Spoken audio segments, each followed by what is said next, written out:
gusto nyo bumili ng mga isdang bato, yan, pakita ko sa inyo. Ito yung lapu-lapu. Lahat ito, puro isdang bato yan. Lahat yan. Tapos ito, tawag isang mul-mul. Ito, kita mo? Mul-mul yan. Tapos ito, kirawan. Yan.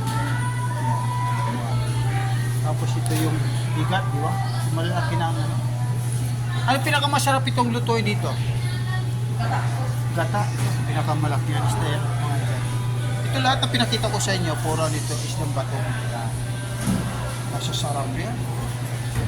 Ito yung danggit na itim. Yan. Yan. Kung gusto nyo bumili, dito lang nyo matatagpuan sa pinakadulo. Basta lagpas ng isdahan.